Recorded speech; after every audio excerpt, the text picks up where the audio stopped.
66 West, written by Christopher Willis. Fade in. Oklahoma, 1935. Exterior farm, day. Dust devils twist across lifeless Oklahoma landscape. Millie, 15, threadbare dress that's too small, her dirty face void of emotion, sits stoic in a straight back chair in the middle of a dirt field. 2 days earlier. Exterior farm, day. Millie dances barefoot across the dried up acres, once the wheat fields worked by her family. She carries a book from school. She is happy, singing.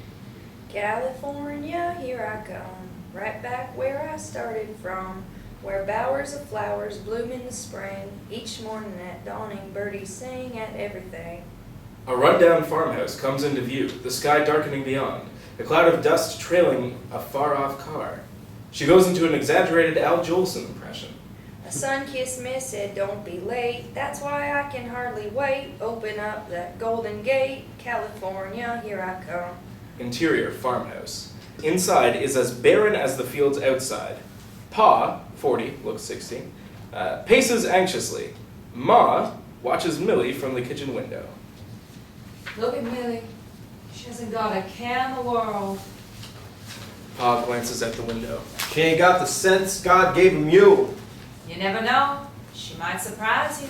Pa sits at the table in a straight back chair, lowers his head into his palms. She deserves more than we can give her. We give her life, didn't we? Seems we ain't had a crop in 2 years, nothing to eat but spuds and dried up prairie roots. Ain't nothing left to give her. Been thinking about sending her to live with my sister in Flagstaff. She's got that big old house. Maybe take Millie in. What good's that do us? Millie enters. Storms are brewing. You'll survive. You always do. How was school today? I got a 98 on a geography test. That's my girl. Got homework? Book report. Get to it then. Ain't she learn enough? I need a pencil. In the basket by my bed. Pa and Ma's bedroom. Peeling wallpaper, no furnishings except a rusted iron bed and an Indian blanket where Millie finds a dog-eared Sears catalog, a ball of knotted twine, an old revolver, and finally, a nub of a pencil. Millie's bedroom. No bed. A tattered quilt covers a canvas tick filled with straw. Tucked in the quilt is Millie's prized Shirley Temple doll. 2 postcards against the wall, one of Clark Gable, the other block-lettered California across the field of oranges. Millie cradles her doll. Hello, Shirley. What did you do today? All the way to Hollywood? I'd love to go. Be in a picture show with Mr. Clark Gable. It's good to have you home. My family wouldn't be complete without you. Me? The Good Earth by Miss Pearl Buck. You look sleepy. Millie lays her doll down. The light is dwindling. She writes on a single sheet of paper, The Good Earth by Pearl Buck. She finds her place in the book, begins reading. A clap of distant thunder. She gasps, reaches for her doll to soothe her nerves. Nothing to fret about, Shirley. It's just St. Pete bone with the heavenly host. Exterior farm, day, present. Millie sits stoic, holds her Shirley Temple doll. Signs of wreckage in the background. Exterior farm, day, 2 days earlier. A dusty Duesenberg stops at the house. Dodge City Brown, 35, heavy set, pencil mustache, loud sweat-stained suit, spats, straw pork pie hat. Lumbers to the front door. Thunder rattles the house as he pounds on the door. Interior farmhouse. Pa opens the door. You're here already. Brown enters without invitation. The sun takes cover behind a thunderhead. You knew I was coming. Brown peels a bill from the wad. Double sawbuck, as agreed. Pa shoves a 20 into his pants. Millie, get your skinny butt down here. What's going on? Ain't got no choice. Millie appears. Hail drums on the roof. You're going to Amarillo. Mr. Brown here's got a job for you. What kind of job? Go collect your things. Pa, I don't want to go to Amarillo. Do what your pa tells ya. I ain't got all day. Do not you speak to my child like that. Millie retreats to her room. Brown gives Ma the once-over. Well, ain't you a firecracker? I can find work for her, too. No, that's my wife. Brown gets closer to Ma, smells her hair, cups her breast. Little small. Could use a bath. Give you 30 for this one. Ma pulls away. Brown pins her against the kitchen sink. Of course, I gotta sample the goods first. Brown removes his jacket, unbuckles his belt, slides his hand inside Ma's dress, tearing it. You know what? Deal's off. Pa throws the 20 on the table. Ma tries to push the big man away. Deal? Here, take your money back. The wind slams the front door open, blows the money towards the bedrooms. The house fills with dust. Brown presses his body against Ma, slobbers his tongue across her neck. The door is sucked closed. Get out! Not till I get what I came for. Thunder shakes the house. A flash of lightning illuminates Ma's desperation. Jethro! Pa punches Brown with no effect beyond interrupting his rape. A backhand sends Pa smashing through the kitchen table. Ma screams. Struggling to his feet, Pa swings a table leg, staggers the larger man. Ma breaks free. Brown bear hugs Pa, cracks his ribs. Pa falls to the floor. Brown pummels Pa, blow after bloody blow. Pa stops moving. Ma swings a cast iron skillet. Brown blocks the blow, grabs the pan, heaving Ma across the room. He races the skillet, intent on finishing Pa. Exterior farm. A twister touches down, churning up the lifeless field. Interior farmhouse. The locomotive roar of the tornado fills the house. Millie fires 3 shots into Brown. Exterior farm. Day. Present. Millie remains stoic, the pistol tucked into the folds of her dress. Exterior farm. Day. 2 days earlier. The twister heads for the house. Interior farmhouse. Ma tries to lift Brown off Pa. Millie, get to the cellar. Millie pauses, starts for her mother. Go now! Millie steps inside the cellar door. Ma pushes Brown off Pa, drags him by the arms toward the cellar. Hurry, Ma. The tornado strikes, tearing the house to pieces. Suddenly, Pa, Ma, Brown, and the kitchen are gone. The cellar door slams, knocking Millie into blackness. Exterior farm. Day. Present. Millie sits, stoic. Pa's body is suspended in a leafless tree.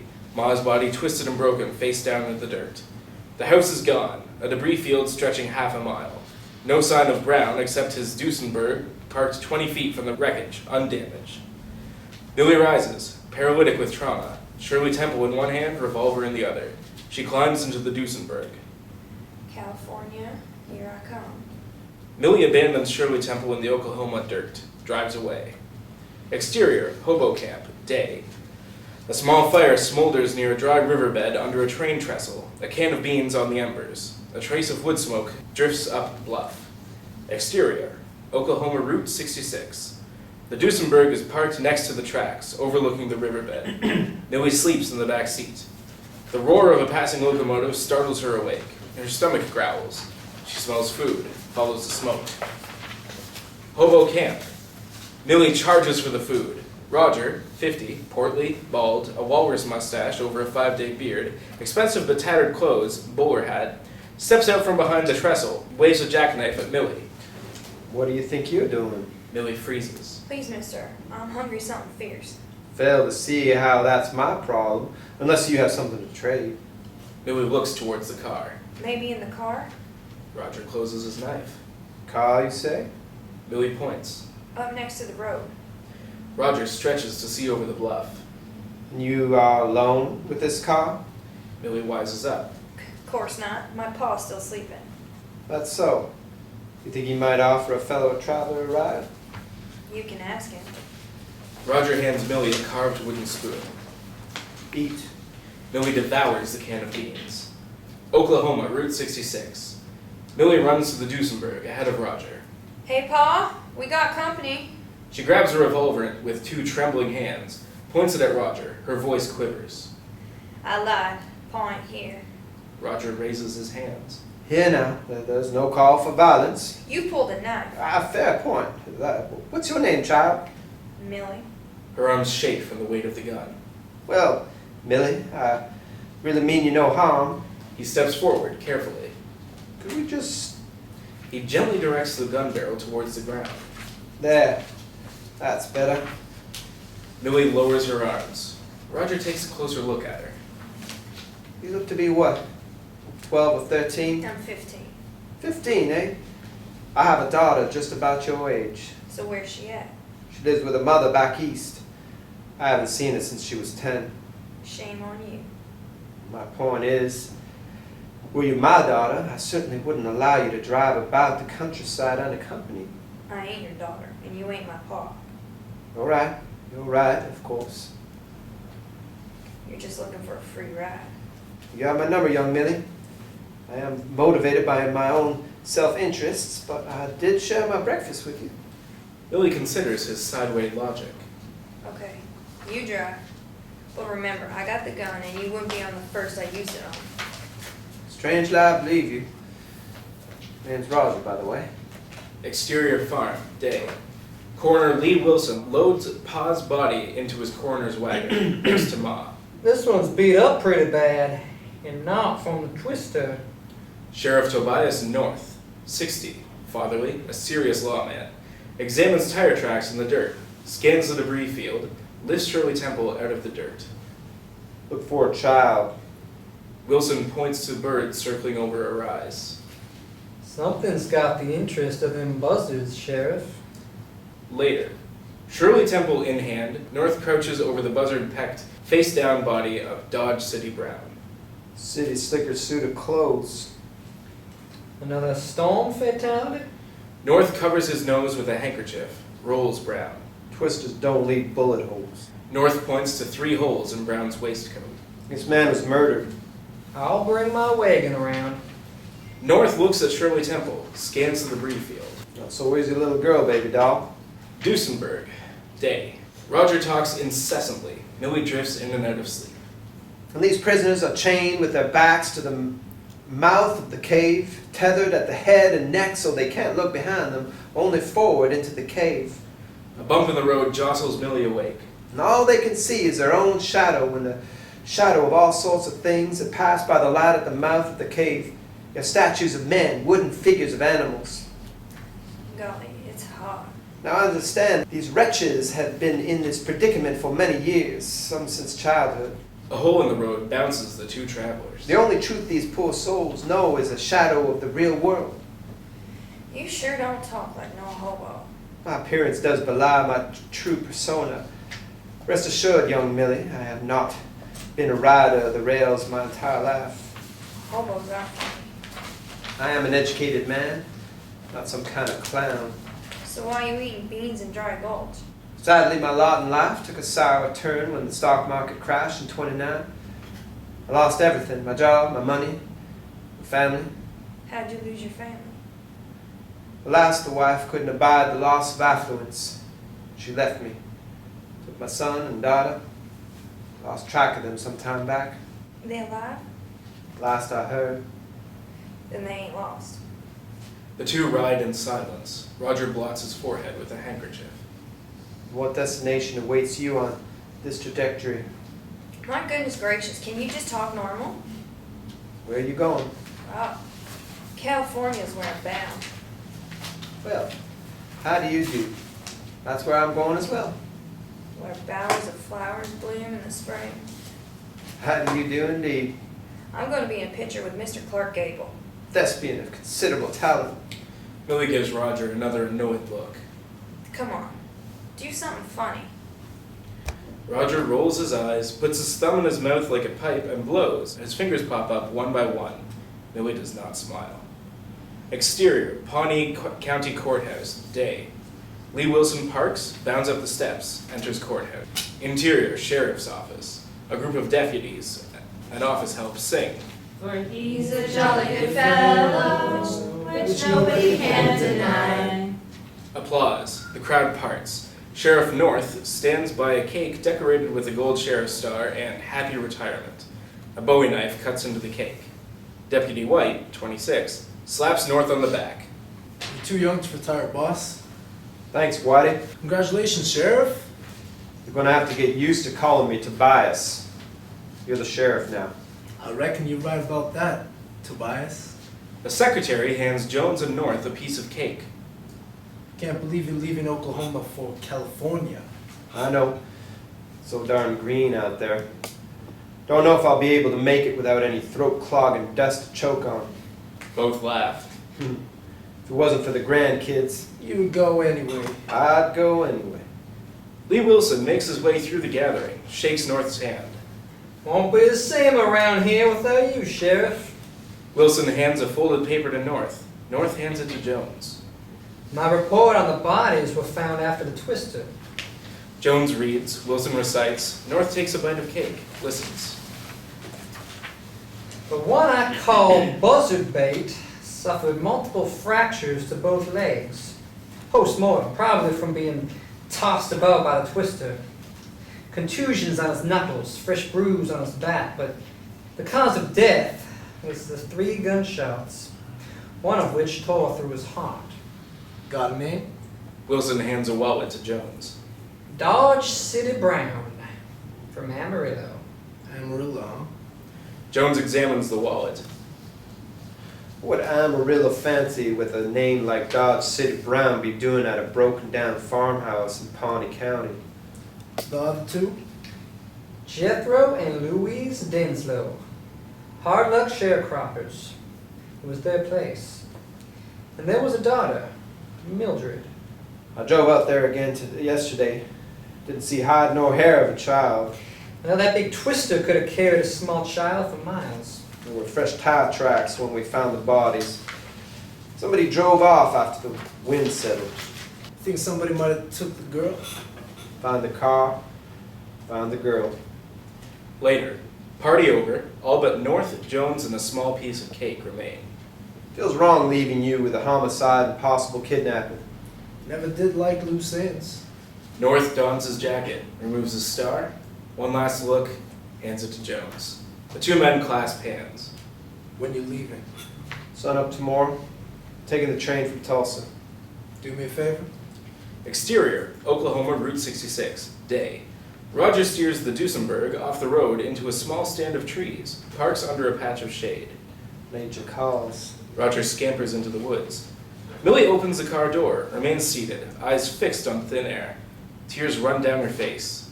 She begins to tremble, clutches her chest, shakes ferociously, hyperventilates. Yancey, 23, tall, good-looking cowboy, black hat, appears at her door. You all right, miss? Millie continues to overbreathe. Yancey gives her a quick once-over for injury. You seem okay. Try to breathe normally. Millie glares at Yancey, eyes filled with terror, wordlessly pleads for help. Yancey puts his hand over her mouth and pinches one nostril closed. Try to relax. Just breathe through your nose. Millie inhales, hard at first, then easier. She responds, her eyes relax. That's it. Take it nice and easy. Suddenly, Roger grabs Yancey by the shoulders and throws him to the ground. Get your hands off her! Yancey recovers, stands his ground. Roger raises his fists. Stop! She gasps. Yancey picks up his hat, his eyes locked on Roger. Didn't mean to do no harm. Did he hurt you? He was helping me. Millie breathes normally. Yancey retreats to the woods. Wait, She catches up to Yancey, Roger close behind. who are you? Where'd you come from? Yancey keeps an eye on Roger. Name's Yancey. Yancey Hayes. I'm camped out over yonder, under that possum wood. Millie eyeballs Yancey. You a cowboy? Ranch hand down from Montana. Where's your 6-shooter? Never really had much need to carry a gun. No horse? Had to sell old Duke back in Kansas. Been hitching, walking most of since. You come over 1,000 miles. Where are you going? Can't rightly say for sure. Heard tell there might be work on a trail drive out of Albuquerque. I'm going to California. I'm going to be in a picture with Mr. Clark Gable. You don't say. You want to ride with us? I don't think that's a good idea. Yancey looks tentatively at Roger. Millie ignores his objection. If in your pa don't mind. That there's Roger. He ain't my pa. I'm Millie. Roger grunts. I'm much obliged. Exterior, Amarillo, Texas, day. Chelsea, 27, attractive, well-dressed, prostitute/madam. Marches down a dusty back street, past a black Model A Ford parked under a sign. Amarillo Ice, W. Brown prop. She enters the building. Interior, Amarillo Ice. The room is well appointed for a Texas Ice House office. Wichita Brown, 40, gangster, shoulder-holstered pistol, slick black hair, tailored suit. Stands behind an enormous desk. Bound classics line a bookshelf above a dozen bottles of liquor. Budgie, his Affenpinscher, stands on the desk chomping bits of biscuit thrown by Wichita. A man in black stands before the desk. Wichita removes a stack of bills from a safe. My friends in Lubbock have their man in place. He throws a bit to Budgie, hands the cash to the man in black. They were quite pleased with your work. A knock at the door. Wichita directs the man in black out a different door. You'll be hearing from me. The man in black tips his hat and is gone. Wichita drops into his chair, fans the pages his most recent read, The Three Musketeers, throws another bit to Budgie. A pounding on the door. Come! Chelsea enters. Just what I need. Don't give me any of your crap, Wichita. She pets the dog. Hello, little budgie. Budgie snarls. Where in the hell's DC? How should I know? I ain't seen my brother in a week. Well, his whores need tended to. They're getting lazy, ain't earning to potential. Ain't that your job? Well, they don't mind me if there ain't no man around. Well, maybe you could. Those whores are DC's problem. I'm out of that racket. Chelsea cozies up to Wichita, uses her charms to make her case. They always listen to you better in DC. Please? Chelsea smiles, kisses Wichita, rubs between his legs. Wichita responds, then pushes her away. All right already. Chelsea smiles coyly. She knew she would get what she wanted. See you later. Look for me when you see me coming. A quick peck on Wichita's cheek and Chelsea leaves. Budgie barks. Exterior, Oklahoma, Route 66, night. Stars brighten the moonless prairie sky. A coyote howls in the distance. The Duesenberg glows in the light of a campfire. Yancey leans against a saddle and small satchel, softly playing a harmonica. Millie sits with her knees pulled up to her chest, chilled despite the fire. Yancey wraps a horse blanket around her. Here, this'll take the chill off. Thanks. I'm mighty grateful to you for helping me today. I was pretty scared. Man of the hour. Elementary first aid. No big thing, really. I ain't never had such a fit. Tip of the iceberg, I reckon. What's an iceberg? It's a mountain of ice that floats in the ocean. Knew a fellow once couldn't cross a stream or river if it was more than ankle deep. When he couldn't avoid it, he'd stutter like a woodpecker. Talk normal like rest of the time. I don't understand. Turns out he fell into the Missouri when he was just a boy. Couldn't hardly swim. Currents swept him a mile down river before his daddy fished him out. Oh my. Well, he got so panicked, so scared, he didn't talk for a month. That's some tall tale. Yancey raises his right hand skyward. All true. The fear eventually slipped below the surface. Didn't go away, just made it so the boy could get on with growing up. But every so often, a bit of that panic would flow to the surface. Like when he had to cross a river? Exactly. His mind turned his fear into stuttering, just as winter turns a pond into ice. The human mind is a remarkable thing. Yancey leans back, blows gently into his harmonica. Exterior, Amarillo, day. Chelsea steps off a streetcar, waits to cross a busy street to the Panhandle Hotel. She recognizes the Duesenberg stopped at the light, approaches, catches herself when she fails to recognize the occupants of the car. The light changes. Duesenberg. Yancey drives, Roger in the back seat with Yancey's saddle. Millie's head spins, excited about the sights and the sounds of the big city. I ain't never seen a streetcar before. We best get gas while we're in town. Millie spies a Conoco station blocks ahead, points. There's a filling station. Yancey fishes a silver dollar from a leather pouch. Ante up, Roger. Roger digs into his trousers. Hold your horses. He drops 2 nickels and a dime into Millie's hand. Interior, ice house. Wichita sweeps the floor by his desk. Budgie crouches, poops on the carpet. No, you bird-brained little monkey. He chases the pup under a chair with the broom. Telephone rings. Interior, Panhandle Hotel lobby. Chelsea sits in a phone booth. Intercut, telephone conversation. Who's this? It's Chelsea. I told you I haven't seen DC. Well, I just saw his car pull into the Conoco on 66. Bunch of strangers, no DC. Hello? Wichita? Chelsea hangs up. Well, this should be fun. Exterior, Conoco filling station, day. The gas jockey pumps fuel into the Duesenberg. Millie buys a Coke. Roger disappears into the restroom.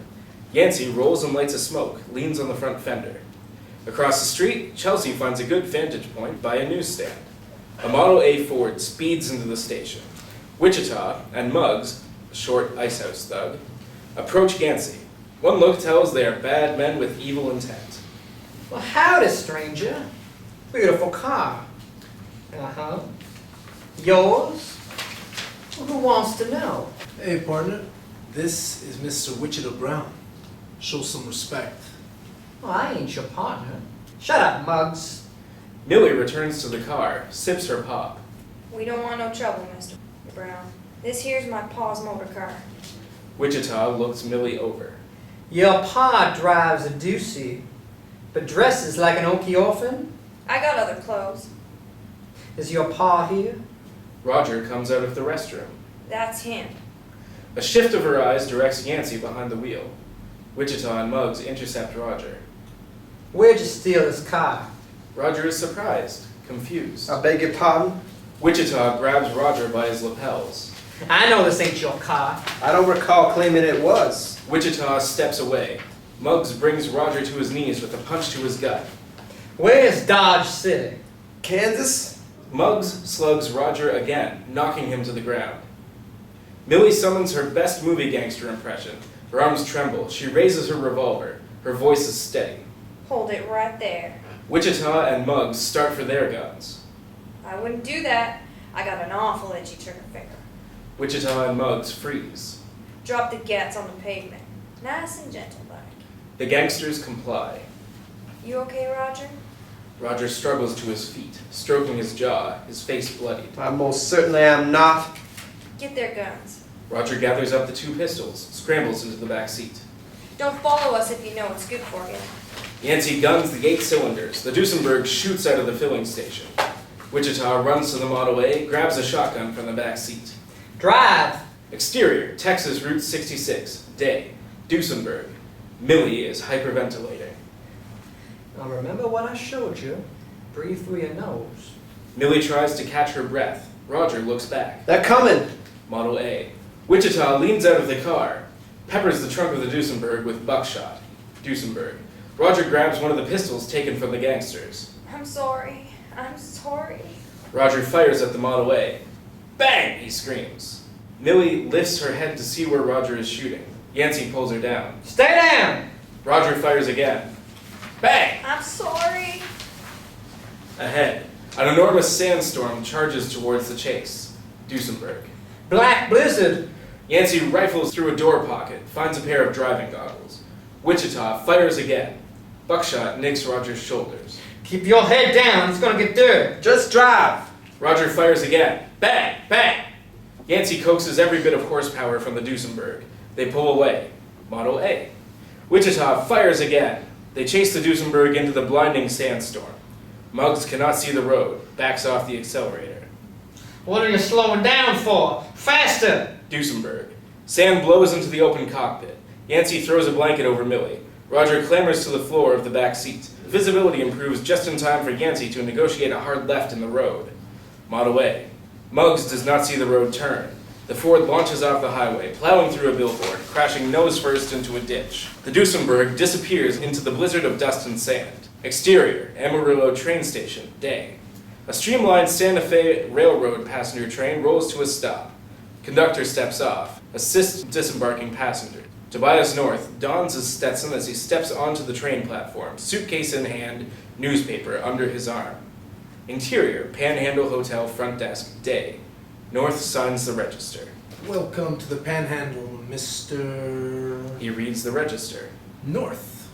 Will you be with us long? Just till tomorrow's train. Clerk hands him a key, taps a bell. Interior, Panhandle Hotel bar, day. North sips a lemonade. A bartender polishes glassware. Chelsea enters, speaks briefly to the bartender, approaches North. Hello. North starts to stand. May I join you? Just chat? Well, I like that. Chelsea sits, signals the bartender for a drink. So tell me about Amarillo. What's what? Chelsea shrugs. Mostly oilmen and cattlemen. A lot of folks passing through. Not much going on. Ain't like it's Dallas, New Orleans. Not by a long shot. Nothing exciting. Chelsea leans closer to North, puts her hand on his sleeve. Well, mostly we make our own excitement. North chuckles, removes her hand. Not what I'm looking for. Chelsea backs off. Bartender delivers her drink.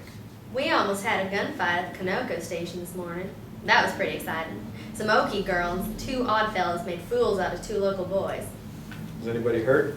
Nobody killed, if that's what you mean. Chelsea sips her drink. So what brings you to Amarillo? Just stopping off to do a favor for a friend. Exterior, New Mexico, Route 66, day. The road sign reads, "Welcome to New Mexico, land of enchantment." The Duesenberg is parked away from other cars outside an oversized teepee marked Indian Trading Post. Other signage, blankets, moccasins, baskets, rattlesnake pit. Millie scoops sand out of the car. Yancey cuts buckshot out of Roger's shoulder, his satchel open on the car fender. Take it easy, will ya? Hold still. I'm real sorry I got you fellas into this mess. Not telling me why that gangster thought I stole this car? Yancey digs into Roger's shoulder again. Roger groans. I don't know. Yancey pours water over Roger's bloody wound. Begging your pardon, Millie, but we just barely made it through one heck of a Texas tempest. Roger here got peppered with a buckshot. How about telling us the whole story? I didn't steal the car. She begins to cry. It was left behind after the twister that killed my mom and pa. Yancey wraps a bandage around Roger's shoulder. You don't know why? What's his name? Wichita Brown. Why Wichita Brown was willing to kill us over this automobile? Millie pauses, avoids eye contact, dumps out another scoop of sand. I think he must be a crazy man. Roger pulls his shirt on over the bandage. An unlikely explanation. Yancey packs up his satchel. No matter what, we should keep moving. The more distance we put between us and Wichita Brown, the better. I concur. You mean you ain't gonna leave me? Leave you? Of course not, my dear child. It's become crystal clear that you should not be traveling alone. It'd be like leaving my kid sister behind. Interior ice house, day. North enters the office. Wichita closes the door after him. They go to shake hands, but Wichita's right arm is in a sling. An awkward moment. Wichita Brown. Tobias North. Each man carefully sizes up the other, both very familiar with the other man's type. Wichita moves behind his desk, motions to the displayed liquor. Something to drink? No thanks. Wichita pours a drink, motions to the chair. North sits. I'm here on behalf of the Sheriff of Pawnee County, Oklahoma. He regrets to inform you that your brother, one Dodge City Brown, was found dead after a tornado in Pawnee County. Wichita gulps his drink, drops into his chair. DC was killed by a tornado? Actually, he was shot 3 times. Waves of emotion wash over Wichita. Grief breaks into rage. He slams his fist on the desk. Who killed him? That I don't know. Wichita finishes his drink. Why was your brother in Pawnee County? What? I don't know. He runs the Panhandle Hotel. Sometimes he travels. He likes to help poor folks, so give them jobs and such. A young girl. Her parents were also killed in a tornado. Is missing. Was your brother traveling alone? He usually does. What kind of automobile does your brother drive? You ask a lot of Now, questions. some habits die hard. I'm a county sheriff. Tired. DC drove a doozy. And you know what else? That girl you're looking for was here, with an old man and a cowboy driving DC's doozy. And how old was the girl? How the hell should I know? Old enough to wave a pistol in my face? Wait a minute. Did she shoot my brother? I can't say. Can't say or won't say. The Pawnee Sheriff's Office is still investigating. Wichita turns away, his mind working overtime. He dismisses North. You've delivered your message. North stands, reads the gangster in front of him. If any harm should come to this young girl, I'll be holding you personally responsible. North starts for the door. What's it to you? You said it yourself, you're retired. This ain't none of your business. North turns back to face Wichita. Let's keep it that way. Exterior, ice house. North exits the building, crosses the street. Interior, ice house. Wichita holds the phone. Get over here. Exterior, Albuquerque, day. Yancey breaks the Duesenberg in front of the Albuquerque Cattlemen's Association. Grabs his saddle and bag. It's been a real interesting ride. Thanks for the first aid. Millie hugs Yancey. I wish you could come to California with us. Not this time, Miss Millie. You be sure to change that bandage every day. Roger tips his bowler. Yancey steps to the sidewalk. Millie shifts the Duesenberg into gear, drives away, past storefronts, including the Albuquerque National Bank, parks in a lot next to the Orange Land Market. Millie and Roger enter the market. A car stops short in front of the bank. 3 men, 2 with Tommy guns under their overcoats, stride into the bank. Joseph, 20, Sue, looks younger, white shirt, gray double-breasted suit, takes a lookout position between the bank and the market. Interior, market. Millie selects a bunch of carrots, dried onions, and potatoes. Roger finds a package of gauze bandages. Exterior, street. An old Indian woman exits the market, drops her bag of groceries. Oranges and a can of beans roll to the gutter. Joseph abandons his post to help. Well, aren't you a nice young man? Interior, market. Millie and Roger watch Joseph help the old woman through the market's plate glass. Exterior, street. Suddenly, 2 police cars skid to a stop between Joseph and the bank entrance. The bank robbers emerge from the bank, open fire on the police. The police fire back. Joseph backs up to his post, leaves the old woman in the field of fire. When a Tommy gun burst narrowly misses the old woman, Millie dashes from the market, wraps her arm around the woman, guides her to cover inside the market, casting a scolding look at Joseph. Joseph scowls back at her, reaches for the automatic tucked in his belt, thinks better of it as one of the robbers is shot dead. More police arrive. Interior, market. Millie and the old woman find cover behind a cereal display. A random ricochet shatters the market's plate glass. Millie begins to breathe hard. Exterior, street. The remaining bank robbers make a run for it, away from Joseph. A bullet catches one in the leg, the other carries him. They both fire at the police. Interior, market. Millie sits on the floor, her back against a row of cornflakes, covers her mouth and one nostril to get control of her breathing. Exterior, street. Blocked from their own car, the robbers hijack a Model T waiting in the intersection, head out of town. 2 police cars give chase. Fearing he is about to be arrested, or worse, Joseph ducks around the corner of the market. The gunfight over, Millie and Roger emerge from the market with a small paper sack. Millie breathes normally. Roger is irate. What were you thinking, Millie? You could have gotten yourself killed. The old woman gently grabs Millie's arm. Thank you, little sister. Millie smiles at the woman. These are desperate times we live in, Millie. I'll say. Yancey crosses in front of the bank, saddle and bag on his shoulder. You 2 all right? Both nod pensively. What are you doing here? Trail drive lit out day before yesterday. Oh no. They walk away from the police drama. Well, they can't have gotten far in 2 days. Perhaps you might be able to catch up. No use, no how. The man said they had a full crew of drovers. What are you going to do? No idea. They turn into the lot where the Duesenberg is parked. Ever heard of John Wayne? Knew a Tom Wayne in Omaha. Millie chuckles. John Wayne, the movie actor. He's handsome, brave, got a lot of grit. Don't know no movie actors. He makes a pretty good living on a horse. Here in Albuquerque? Millie laughs. In Hollywood, silly. They reach the Duesenberg. Millie motions Yancey to come along. Come on, John Wayne's got nothing on you. I don't know. Got somewhere else to go? You have a point. Yancey hops into the back with his saddle and bag. Yippee! Exterior, New Mexico, Route 66, day. The desert sun beats down on the Duesenberg. Roger steers to the shoulder. The 3 travelers set about raising the Duesenberg's convertible roof. A knocking comes from inside the car's trunk. Did you hear that? Knocking again. The 3 converge on the trunk. Yancey pops it open. Joseph bursts out, tears off his sweat-soaked suit jacket, gasps for air, his pistol loose in his hand. Water! Yancey tosses a canteen to Joseph. He drinks. Her hands steady, Millie raises her revolver, cocks the hammer. Joseph coughs out a mouthful. Don't shoot me. Hand it over. Joseph gives his gun to Roger. It isn't loaded.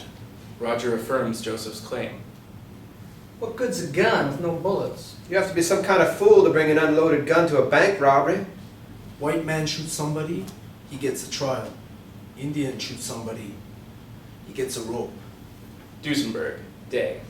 The travelers speed through the painted desert past delicate mesas of colorful, stratified earth. Roger at the wheel. Millie in back stares at Joseph. I don't get you. Joseph turns away. You don't look like no Indian I ever saw. I am Oglala Sioux.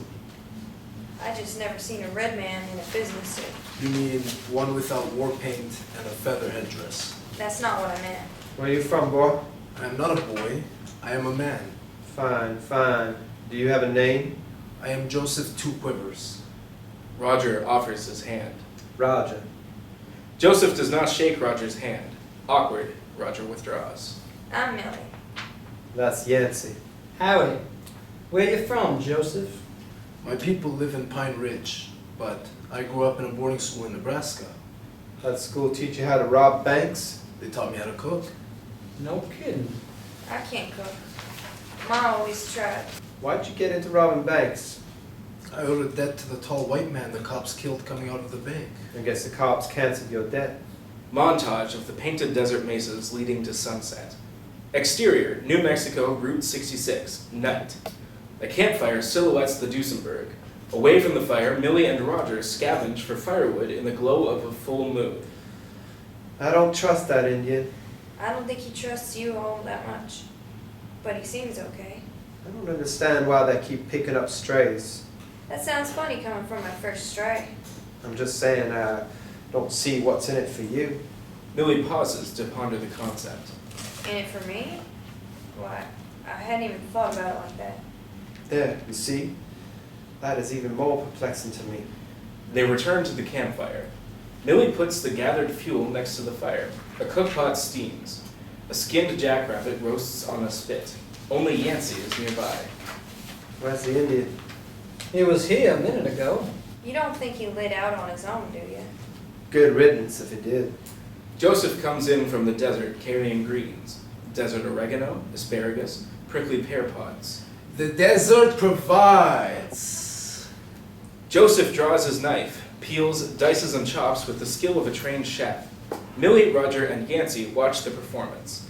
Joseph drops peeled and chopped potatoes into the pot, goes to work on carrots. These dried onions remind me of my grandfather. He was a great warrior and a wise storyteller. He would tell of great battles and terrible hardships. He drops the carrots into the pot, works on the onions. But he would always say that stories are like these onions, a dried experience. He adds the onions, prepares the asparagus. When you tell a story, it is not the original experience, but it is better than nothing at all. He stirs the stew, rotates the roasting rabbit. It is not a fresh onion, a fresh experience, but something that helps you recognize the experience when you come across it again. He adds oregano. In my tradition, the tradition of my grandfather, He lifts the pot with a hooded stick, moving it to simmer on the side of the fire. what many take for myths and legends actually encapsulates all you need to know to guide your way through the world. Encapsulates? You get a lot out of a dried onion. Next morning, Joseph leans against a stump a few yards away from the others, eyes open, watching. The others lay stretched out under bedrolls, Yancey and Roger asleep. Millie lies frozen, her eyes wide with terror, beads of sweat cover her face. Joseph notices Millie's state. What is it? Joseph draws his knife, examines Millie's blanket, points to the uninvited bump next to her leg. Millie nods. Roll right on 3. Millie nods. Joseph grips the blanket.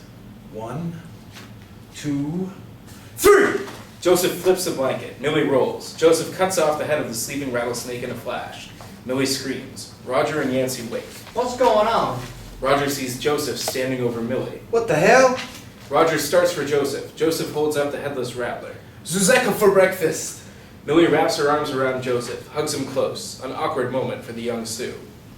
Exterior, Arizona, Route 66, day. Flags and patriotic bunting adorn the town.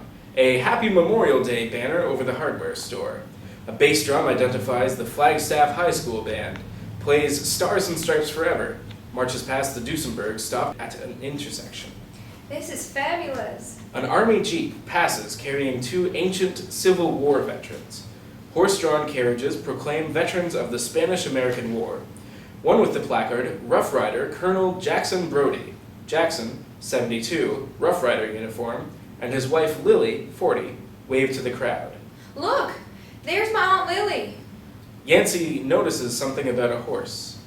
That mare looks a little lame.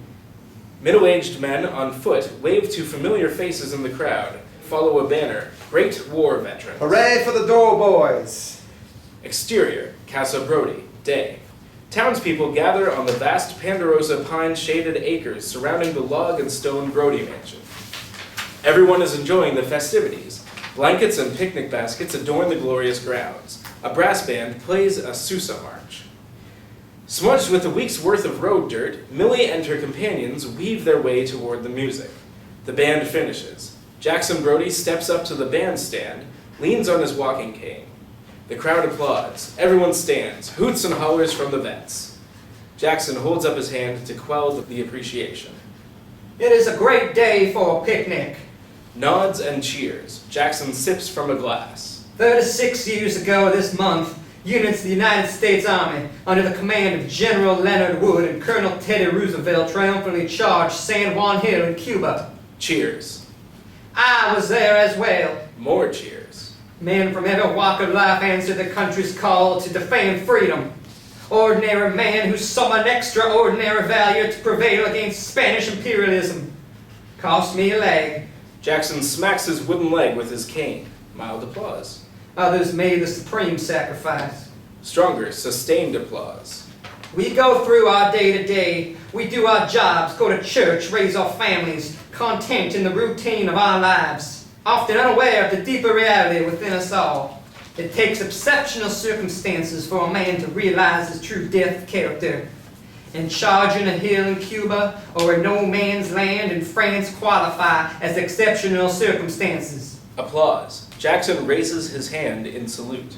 I salute the fallen soldier and all who continue to stand sentry against tyranny and threats to our beloved liberty.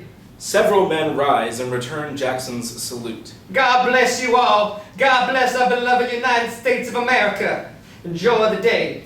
Standing ovation. The band strikes up another march. Millie joins the gathered throng, clapping along with the music. Lily helps Jackson from the stage. That's a real man, my friends, a true American hero. Away from the bandstand, watching from the shadow of the Ponderosa, the man in black disappears into the crowd. Exterior, Casa Brody. Jackson stands on his front porch, his weight centered over his good leg, sips coffee from a china cup and saucer. Lily sits in a porch rocker. A passing doughboy salutes. God bless you, Colonel. Jackson smiles, raises his cup. You look tired, Jack. Why don't you come inside and lie down for a few minutes? Jackson doesn't respond to Lily, salutes another passerby. Lily lightly touches Jackson's arm. He grunts softly. I believe I'll go inside and rest for a few minutes. That's a good idea, sweetheart. Rosalita. Rosalita, 35, Mexican housekeeper, appears at the front door. Come inside, Senor Colonel. Está muy caliente. Rosalita hands Jackson his cane, helps him inside. Hot. This isn't hot. Cuba, now that was hot. Millie steps up to the front steps. Her companions hold back. Hello? Lily does not recognize her niece. Hello. Aunt Lily, it's me, Millie. Lily double takes. Oh my goodness. Lily glides down the steps, embraces Millie. Look at you. You're so big, so grown up, so filthy. Millie smiles. Yes, ma'am. These here are my friends. Her companions step forward. Roger, Yancey, and Joseph. A tip of the hat from all three. I don't understand. What are you doing here? Why didn't your mom write you were coming? Millie strains to control her breathing. Twister took Ma and Pa a week ago tomorrow. Both? Oh my Lord. Sweet Jesus. Lily swoons, drops to the steps. Millie goes to her aunt's aid. Interior, Casa Brody bathroom, day. Millie soaks in a tub. Knock on the door. It opens a crack. May I come in? I have some towels. Of course. Lily enters, her eyes red from crying, puts an armful of towels on a shelf. I've laid out a clean dress for you. You've grown so much. We're almost the same size. Thank you. Found some of Jackson's old clothes for your friends. You didn't have to do that. He was no trouble. Lily faces Millie. How's your bath? Millie scours her fingernails with a brush. It's lovely. Though I don't believe this Oklahoma prairie grudge will ever come clean. I used to wash your hair when you were a little girl. Millie smiles. I remember. I can still help. I like that. Lily kneels behind Millie, gently pours water over her hair. Your traveling companions are an interesting cast of characters. You really think so? I do. The tall one, what is his name? Interior, Casa Brody barn. Yancey explores. Yancey. He's a cowboy. Without a horse. Yancey recognizes the lame mare from the parade. Hello, girl. He befriends the horse, rubs its snout. Nice digs you got here. The horse snorts. Yancey runs his hand along the mare's back. Miguel, 10, watches from the hayloft, a straw between his teeth. Named Sadie. Well, howdy. Old Sadie seems to be favoring her leg here. Yancey points to the horse's back leg. You a horse doctor? No, but I was once Mr. Shy at becoming a people doctor. What's a semester? Yancey examines Sadie's leg. Miguel drops from aloft. What's your name, boy? Miguel. My mom's the housekeeper. I help out in the barn. Yancey sees the problem. I see it was bothering you, old girl. He crouches down for a closer look. Sadie's got a boil that needs lancing. Interior, Casa Brody bathroom. Lily works lather into Millie's hair. Who is the Indian? Interior, Casa Brody kitchen. That's Joseph. He robs banks with an empty gun. Indeed. Joseph wanders in. Rosalita tends to pots on the stove. I'd like to help, if it's all right. Rosalita gives Joseph the once-over. Points. There's 10 chickens need quartering if you can do it without cutting off your pinky. I'm your huckleberry. Rosalita stirs a pot on the stove, watches Joseph expertly cut up the first chicken. She nods her approval. Interior, Casa Brody bathroom. Lily rinses Millie, pulls fingers through her long hair. And what of that old gentleman? Exterior, Casa Brody porch. Roger steps out onto the porch in clean clothes. Roger. He's just a hobo. Though he's not very funny. Jackson sits smoking a cigar, his artificial leg undone, his empty pant leg draped over the seat of a wicker rocker. I was moved and inspired by your ovation, sir. Words are cheap. Maybe so, but truth is priceless. Jackson motions to a wicker settee. Cigar? Cuban? Thank you. Roger sits, strikes a match to the cigar. You seem like an educated man. Roger. Roger. I am a student of philosophy, a graduate of Brown University, a New York banker by profession. I'm a West Point man myself. Ah, an officer and a gentleman. The men enjoy their smoke. Tell me, Roger, what do you make of Roosevelt's New Deal? We're all going to California. Interior, Casa Brody bathroom. Millie steps out of the tub. Don't be ridiculous. Lily wraps the towel around Millie. It's true. I'm going to be in a picture with Mr. Clark Gable. That's just a silly girl's dream. Dreams are all I have left. My daughter, Dottie, your cousin, moved to Los Angeles chasing the same pipe dream. She found nothing but heartbreak and disappointment. Works in a boarding house now. I can't live my life in the shadow of what might have been. Listen to you. You know nothing about living life. No, I owe this to my poor departed sister. This is the end of the line for you, young lady. What about my friends? Your companions are welcome to stay or go as they wish. But Casa Brody is your new home. But I don't... Enough. I've made up my mind. There will be no further discussion. Yes, ma'am. Tomorrow, you will enroll at the high school. Exterior, ice cream shop. Day. Dressed for school, Millie clutches books, enjoys an after-school ice cream cone with her companions in front of a milk bottle-shaped creamery. The Duesenberg in background. I didn't realize how much I missed school. It's where you belong. You sound like Aunt Lily. Like it or lump it, Lily's your family. Be happy you have a family looking out for you. I think of all of you as my family. The man in black leans against a light pole across the street, stands out against the townspeople. Joseph notices the discrepancy. You're a sweet kid, Millie. Duesenberg. The four climb into the car, Yancey behind the wheel. The man in black gets in the car, pulls out to follow them. Joseph notices. Yancey, make a right up here. What? Why? Just turn right. Yancey makes the turn. Joseph watches as the man in black follows around the corner. Don't turn around, but I think someone is following us. Millie looks back. Yancey checks the rear view. I said don't look back! Yancey makes another quick turn. Head east on the highway. The Duesenberg leans into Route 66, roars to its full horsepower. The man in black follows. Who could it be? Could be the law. You could be an outlaw. Remember Amarillo? What happened in Amarillo? The gap between the vehicles widens as the Duesenberg crests a rise. They roll up to an isolated barn set back from an intersection. There! Behind the barn! Man in black car. The man in black stops at the intersection, checks three directions, notices a wisp of smoke settle next to the barn. Gun drawn, the man in black eases open the barn door, enters. Interior, barn. Gun drawn, the man in black slithers through the barn doors.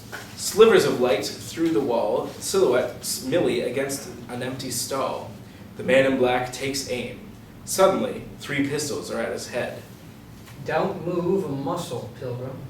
The man in black freezes. Yancey, Roger, and Joseph emerge from the shadows. Take his gun, Joseph. You whites are gonna get me hung. Joseph disarms the man in black. Millie steps up. Who are you? What do you want? Why are you following us? The man in black sneers at Millie. You the law? The man in black smirks. Roger glances out the barn door. Texas plates. You from Amarillo? The man in black's smirk changes to a scowl. He's from Amarillo. Millie finds a rope, tosses it to Joseph. Time up. Joseph binds the man in black. What are we gonna do with him? We should shoot him. You are so trigger happy. I have a better idea. Montage, a desert drive in the Duesenberg. They speed along the high desert Route 66. Flagstaff shrinks in the distance. They turn off Route 66 onto a dirt road, reaching deep into the desert wilderness. They stop at the remains of a silver mine abandoned decades earlier. End montage. Exterior, silver mine, day.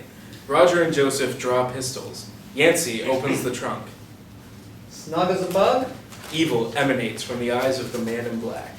He climbs out, hands still tied behind his back, falls face first to the desert floor, struggles to his knees. It's 10 miles back to the main road. From there, Winslow's another 20 miles east. Flagstaff's about twice that west. If you know what's good for you, you'll head east. Cut him loose. Joseph cuts the man in black loose. I still say we should shoot him, or he'll follow us all the way to LA. No need to kill him. The desert will save us the trouble. The four drive away in the Duesenberg, the man in black kneeling on the desert floor. Interior, exterior, Duesenberg, day. Flagstaff visible in the distance. I am afraid we have not seen the last of that man. You think he works for Wichita Brown? Who's Wichita Brown? I'm sure he does. And you can bet your boots he'll keep coming. Wichita Brown is a gangster we crossed paths with in Amarillo. This is his brother's car. Okay, let me get this straight.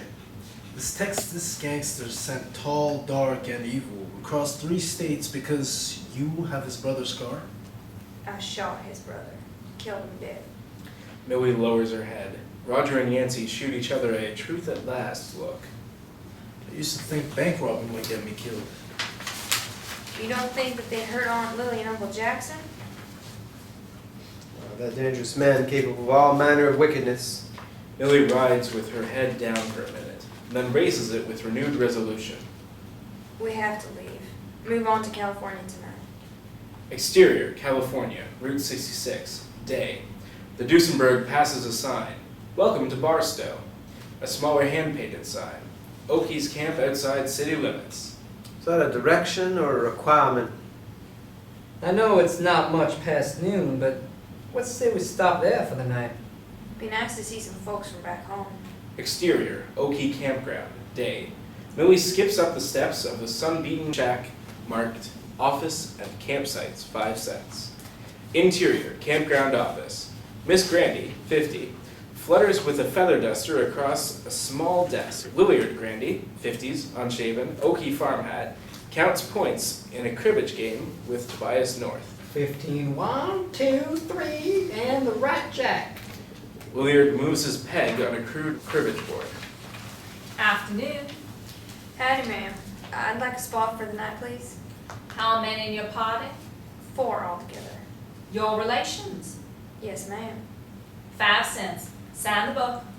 Millie hands over a nickel, signs the register. Where are you from, child? Pawnee County, ma'am. Tobias North looks up from his card game. Find Moss family down by the riverbed. We're right next to them. Yes, ma'am. Thank you, ma'am. Millie exits. North stands, watches her return to the car, looks at the register. You playing or you gawking at the pretty girl? Shut up, Willard. Exterior campsite, day. The Duesenberg is parked by the shallow stream of a river. A cook fire burns. Joseph pours himself a cup of coffee. Roger sets out bedrolls. Yancey has his head under the hood of the car. Millie stands ankle deep in the clear water.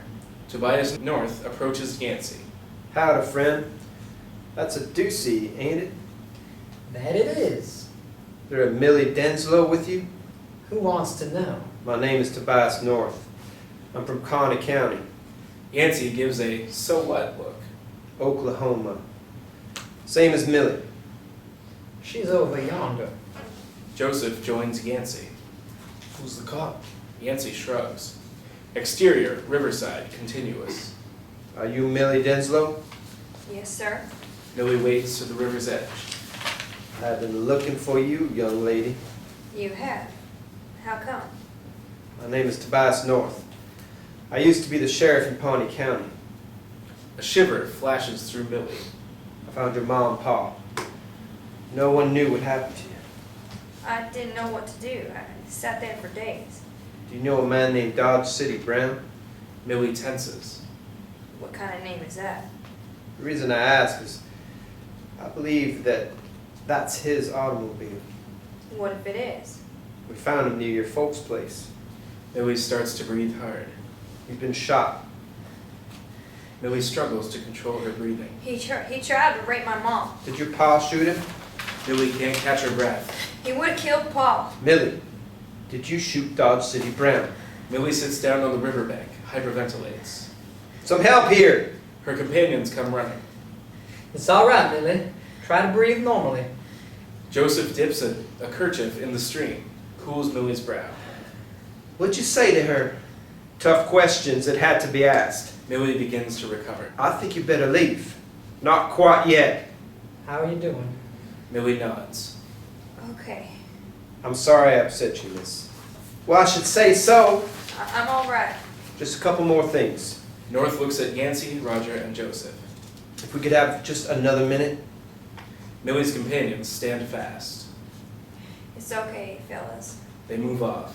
Millie starts to speak. North holds up his hand.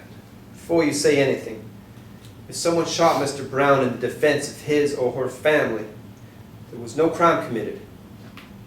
Is that what happened?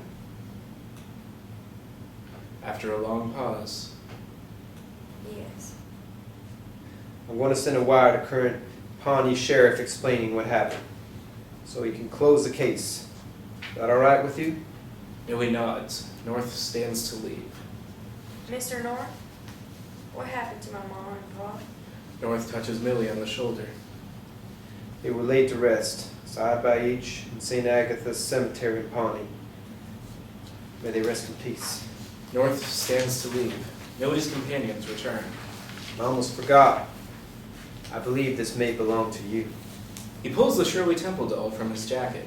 Millie's eyes brighten. Shirley, Millie hugs her doll like a lost child who's come home. where have you been? I've missed you so. Exterior, campsite, day, next morning. Roger shaves in the rearview mirror of the Duesenberg. Yancey caps off the car's radiator, closes the hood. Deuce is ready to roll. Roger splashes away excess lather, dries his face. As am I. Rise above the campsite. The crosshairs of a rifle scope surveys the campsite, moves from Yancey to Roger, follows Joseph from the cook fire to Millie at the river's edge. Campsite. Joseph offers Millie a cup of coffee. Coffee? Millie shakes her head, smiles, clutches Shirley close to her chest. She's pretty special to you. Tom was. She was the only friend I had. It is good to hold on to something that reminds you of a happier time. Rise. The crosshairs settle on the doll's head, directly over Millie's heart. We hear a bolt-action chamber around. Campsite. I was away at school when my mother died. All I got was a telegram from the Pine Ridge agent. I'm sorry, Joseph. They gave me a minute to read the wire, then it was back to lessons and chores. Rise. The man in black's finger finds the trigger. Campsite. You couldn't go home? Joseph shakes his head. Wasn't allowed. Rise. The man in black's breathing slows. Campsite. Joseph unfolds a faded, well-creased Western Union telegram. Hands it to Millie. Never shown this to anyone. Oh, Joseph. I was 10. Millie hugs Joseph. After a moment, he puts his arms around her as well. Rise. The hammer of a .44 revolver clicks back, the muzzle an inch from the man in black's head. Ease your finger away from that trigger, son. The man in black opens his hand, away from the trigger, lays the rifle on the ground. Good. Now up on your knees. Hands behind your head. The man in black starts up, swings around, knocks the pistol from North's hand, kicks North's legs out from under him, jumps on top of him. They roll around in the dirt, each trying to gain the upper hand. North connects a powerful jab. The man in black kicks North, scrambles for the pistol. North tackles him before he reaches the gun. Campsite. Millie and her companions load into the Duesenberg. Rise. The two men continue to exchange blows. The man in black knocks North to the ground, pounds his face. North puts his hand on a grapefruit-sized rock, smashes the man in black unconscious. Campsite. The Duesenberg drives away. Rise. Later. His .44 holstered, North drinks from a canteen. The man in black comes to, his arms stretched and bound between two Joshua trees. Let me tell you what happens next. The man in black strains against the ropes. You and I are going to sit here at peace. Then I'll be on my way. North wets a handkerchief, tends to bloody cuts on his face. You should be able to work your way out of those knots by sundown if the rattlers and scorpions don't get your bushwhacking ass. The man in black glares evil at North, says nothing. And you go back to Amarillo and tell Wichita Brown he was warned. Next time, and there better not be a next time, the consequences of bothering that young girl will be a mite more severe than a day under a Joshua tree. North sits on a shaded rock, sips his canteen, adjusts his Stetson. Looks like it's going to be a hot one. Montage. Millie arrives in Hollywood. Hollywood Boulevard. Palm trees line the street. Yancey drives past Grauman's Chinese Theater, the Hollywood Roosevelt Hotel, the El Capitan Theater, and in the distance, the Hollywoodland sign tucked into the hills. They turn north, come to a stop at the Pink Palomino Apartments, 2 floors of rooms above a garage, a mailbox above a Coke cooler between an office door and stairs to the apartments, signage, limousine for hire, mechanic on duty, end montage. Exterior, Pink Palomino, day. Dottie, 25, greasy coveralls, engineer cap, slides out from under a 1931 Packard, sees only the Duesenberg. Well, hello, Miss Ducey. Howdy. Dottie caresses the front fender of the Duesenberg like a smitten lover. 1929 Model J, 3.9 meter wheelbase. She circles the car, approaching orgasm. Straight 8, 240 horsepower, 120 top, and oh my. She looks past the 4 passengers. American built coach. Still very nice. Are you Dottie? Uh-huh. The world's finest motor car, favored by movie stars, gangsters, and millionaires. She stops next to Yancey. That's her eyes. She belong to you, big boy? Yancey blushes, points his thumb towards Millie. Dottie's eyebrow goes up. The kid? Yancey nods. This exquisite automobile is yours? Sort of. Dottie comes out of her Duesenberg enchantment. Who are you? I'm your cousin Millie, from Oklahoma. Well, shut my mouth, little Millie. Last I saw you, you had to stand on an apple box to reach the pump handle. Things have changed. Later, the five sit around a rusty table in the shade of an orange tree, cokes from the cooler all around. Millie concludes her account of recent events. And so here we are. That's some story, kid. It's been quite a journey. So what happens now? I'm going to be in a picture with Mr. Clark Gable. Dottie makes no attempt to mask her skepticism. Yeah, good luck with that kid. She turns to Yancey, bats her eyes. What about you? Miller thinks I'm the next Tom Wayne. John Wayne. John Wayne. You're much prettier than John Wayne. Yancey blushes. Except I don't know anything about play acting. You never know if you never tried. I'll stick with what I do know for now. We need to find a place to stay. Well, look no further, my good man. Kid, your family. You stay with me if you don't mind a lumpy couch. I don't mind at all. And I've got a good-sized one-bedroom vacant. $2 a week, morning sun, if you boys don't mind bunking in together. Be good to sleep inside for a change. Not sure how we pay you. At least till we find work. However long that takes. I'll bet there's a lot of jobs out there for 3 hard-working fellas. More than you'll find for a wannabe starlet. If all else fails, there's plenty of banks. Very funny, pale face. Dottie rises, thoughtfully approaches the Duesenberg. You know, if we cleaned her up, you could easily make your rent with Miss Ducey here. How do you figure? Dottie steps into the garage office. The Academy Awards are coming up. She emerges carrying a pad and cardboard box. I've already gotten calls for a chauffeur-driven limousine.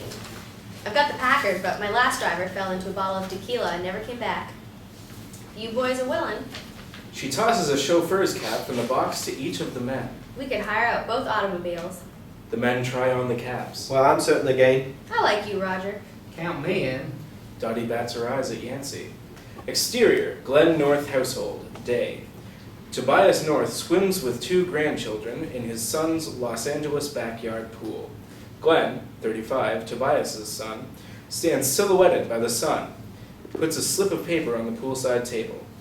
Here's that address you were looking for, Pop. Thanks, son. I'm off to work. Have fun today. Yeah, okay. Be safe. See you tonight. Montage, job hunting. Millie parks the Duesenberg on the street, walks to the gate of Paramount Studios. I'm here for an audition. The guard makes no eye contact, points inside the gate. Inside, a handwritten sign is pinned to the door. Casting for Palm Springs. Millie sits in a room full of well-coiffed young actresses, set apart by her muted complexion, tied-back hairstyle, and Aunt Lily's Western-cut fashion. Time passes. The room empties one by one. The casting director comes out, locks his office door behind him, leaves without a word to Millie. Hotel kitchen. Newspaper in hand, Joseph points out a want ad to Chef, 40s, a towering presence in his toque and cook's whites, Biltmore Hotel stitched above his pocket. A quick, unheard exchange between the men. Chef hands Joseph a knife. Joseph quickly and expertly juliennes a head of celery and a bunch of carrots. The chef approves, pats Joseph on the back, shakes his hand. He got the job. Millie and Dottie's apartment. Dottie lays out several stylish frocks for Millie. Dottie puts the final touches of makeup on Millie's face. Dottie adds a silver comb to Millie's flowing hair. Universal Studios. Millie opens a door marked Universal Studios Central Casting. A paper pinned to it reads, Auditions for Flash Gordon. Another room filled with young actresses. Millie awkwardly reads, unheard, lines to a man and a woman who do not try to hide their eye rolling. Horse barn. A dozen horses follow Yancey along a corral fence to a barn. He knocks on a door marked Warner Brothers Veterinary Services. Later, the door opens. Yancey exits with the veterinarian. The men shake hands. He got the job. Millie and Dottie's apartment. Script in hand, stiff as a mackerel, Millie rehearses in front of Dottie.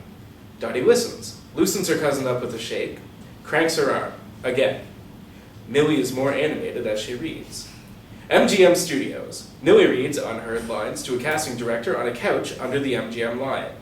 The director is more focused on her legs than her talent, pats the cushion next to him, invites Millie to join him on the couch. Paramount Studios. Roger sits across from an executive who examines his handwritten resume. Paramount Studios accounting in reverse on the milky glass door. The executive nods approvingly. Roger exits the office, pumps his fist. He got the job. Millie and Dottie's apartment. Millie again holds a script, reads lines. Dottie waves her hands, wags her forefinger, emphatic in her advice to her cousin. Dottie pantomimes a kick to the groin. Warner Brothers Studio. Millie reads unheard lines from a script. The casting director flips through a stack of headshots. A nameplate on the desk reads, William Babcock, Warner Brothers Casting. Millie finishes. Babcock looks up. We'll be in touch. Millie closes the script, sets it on Babcock's desk. Title up, The Wonderful Wizard of Oz. End montage. Interior, Los Angeles train station. Day. Wichita, Muggs and the man in black barge through the dark and crowded rail depot. Muggs struggles with his boss's luggage. They stop. Wichita removes his gloves. You better be right about this. If I came all this way and Dodge City's killer ain't here, He slaps his hands with his gloves. it'll be the last mistake you ever make. Rico, 30, greasy local thug, emerges from the crowd. Welcome to LA, Mr. Brown. Save it. This ain't no pleasure trip. No, sir. Rico grabs a suitcase from Muggs. Interior, exterior, Chevrolet, continuous. Rico drives, Muggs shotgun, the man in black and Wichita in the back. I got you a nice suite at the Biltmore. Best hotel in town. Well, that's the best news I've heard all day. I was lucky to get it. The Academy Awards are there this week. The place is full of movie stars. I don't give a good goddamn about no pansy-ass play actors. Yes, sir. Exterior, outside Warner Brothers, day. Millie drags herself to the Duesenberg, head down, dejected. The car starts, runs for a few seconds, sputters and dies. She tries again. Nothing. The last straw, Millie can't hold back her tears. Exterior, pink palomino. Shirtless, Yancey helps Dottie wax the Packard. She is more interested in the cowboy's physique than the wax job. When the influenza took Mother, I left medical school. Went home to Three Forks to help my old man with the ranch. Your father must have been glad to have you home. Hardly. He never liked the idea of me going to college, but he never hesitated to remind me what a loser I was when I dropped out. That's tough to take. We made a go of it, though. Turned out I was a better cowboy than I was a med student. Then the bottom fell out of the cattle market. That was the straw that broke the Bronx back. Dad went to join Mother about 8 months ago. Dottie strokes his sweaty bicep. I'm so sorry, Yancy. Been drifting ever since, till I met Millie.